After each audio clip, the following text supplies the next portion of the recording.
क्यों नहीं, आप गुस्सा क्यों नहीं होते, आपको क्रोध क्यों नहीं आता?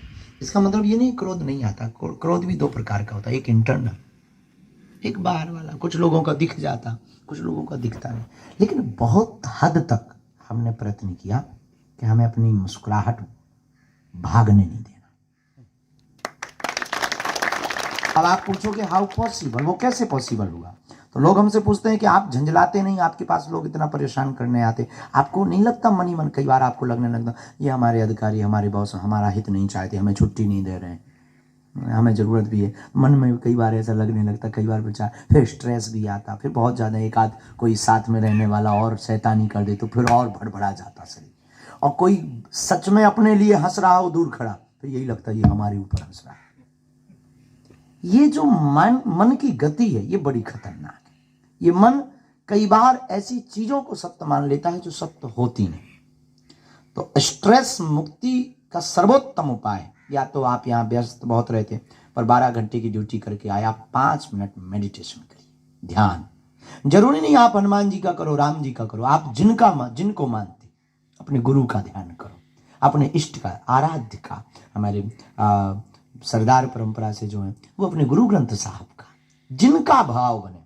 5 मिनट आप ब्लैंक होकर के, एकदम ब्लैंक, खाली, कुछ नहीं सोचना, केवल ध्यान करो। अगर आप ओम का करो, प्रणव का, तो हमें लगता है कि आप देखेंगे 10 से 15 दिन में आपके जीवन में और आपकी बॉडी में बहुत फर्क पड़ रहा, आपके विचारों में बहुत फर्क पड़ रहा। कई बार शरीर जो आलस में, चिड़चिड़ापन में, आपके विचार बदलने लगेंगे और सुताई आपके अंदर हैप्पीनेस आने लगेगा और आप गाली में भी मुस्कुराने लगेंगे। कोई उल्टा भी बोलेगा तब भी मुस्कुराएंगे। स्ट्रेस मुक्ति का सर्वोत्तम उपाय है ध्यान, मेडिटेशन।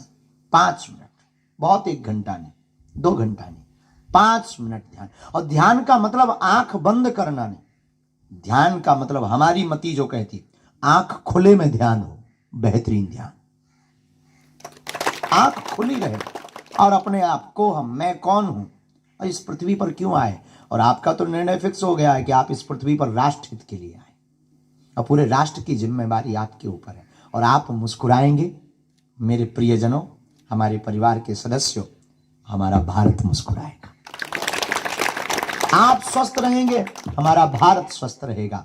और आपका ब्रेन तेज चलेगा, हमारा भारत आने वाली हर बला से बच जाएगा। हमारे भारत में की जो सुरक्षा व्यवस्था आपके हाथ में, पूरा देश आपके कारण चैनी से सो रहा है। लेकिन आपका मुस्कुराते हुए रहना बहुत जरूरी। और हमने तो प्रण लिया है कि हम अभी आपको बता भी रहे थे, कैंप में जहाँ बैठे चाय पी रहे थे, हम प्रार्थना कर रहे थे कि एक बार हमारे साथ ऐसी घटना घटी तो हमारे जीवन में वो क्रांति हुई। हम अचानक से ट्रेन से जाना था, कहीं अचानक से जाना था, एक महात्मा का आदेश लगा कि आप आओ, ये अभी आओ। हम किसी शहर में कथा कर रहे थे, वहाँ से हमने रेलगाड़ी पकड़ी, रेलगाड़ी पर बैठे तो कुछ कोटा ऐसे होते हैं जो तुरंत टिकट मिल जाते हैं, पर उस दिन किस्मत की बात कि हमको नहीं मिली। और यही कोई 1.5-2 साल पुरानी बात, और आज तक ऐसा हुआ नहीं, पर नहीं मिली टिकट तो नहीं मिली। पर एक ट्रेन आ रही थी जो दिल्ली जा रही थी, हम बैठ गए। लेकिन विचित्र बात हमने अपनी आंखों से देखी, अधिकारी भी हमारे साथ में, सुरक्षा के अधिकारी भी थे, सब बैठे। लेकिन जैसे ही डब्बा के लोगों को पता लगा कि बागेश्वर महाराज आए, आधा डब्बा खाली हो गया, सबने सीट दे दी। हमें खुशी हुई, अच्छा है, संतों का सम्मान किया, हमने धन्यवाद दिया, हमने सबको कहा आप लोग बैठो, हमको केवल एक सीट बैठने की चाहिए, किसी के भी साथ हम शेयर करें। लोग बोले नहीं नहीं नहीं, कुछ लोग नीचे बैठ गए, छोड़ दी, बैठे सब। लेकिन तब तक हम जब बाथरूम तरफ गए तो जो हमारे भीतर क्रांति घटी, वहां पर 2 राष्ट्र की सेवा करने वाले बीएसएफ के जवान बाथरूम के पास अखबार बिछाकर बैठे थे। तब हमारे मन को बहुत पीड़ा हुई कि यह देश कितना विचित्र है। एक कोई अभिनेता या कोई व्यक्ति उस बोगी में बैठ जाता है तो बोगी खाली हो जाती है, और सबसे बड़ा अभिनेता इस देश का हीरो कई महीनों बाद अपने घर पर परिवार से मिलने आता है, उसको एक सीट तक शेयर नहीं होती। उस दिन हमने प्रण लिया था कि अब जो भी होगा हमारे जीवन में, हम कुछ ना कुछ अपने शब्दों से भारत के लोगों को मोटिवेट करेंगे। और हम आपसे प्रार्थना करना चाहेंगे, आप सबसे, कि आप मुस्कुराओ, मुस्कुराना ही जीवन। भगवान, अच्छा आप पुराना जमाना आपको याद होगा, फोटो वाला कैमरा चलता था। अब आजकल तो सेल्फी चल गई, मुंह टेढ़ा करें जैसे लोकवा लग गया हो, फोटो खींच रहे।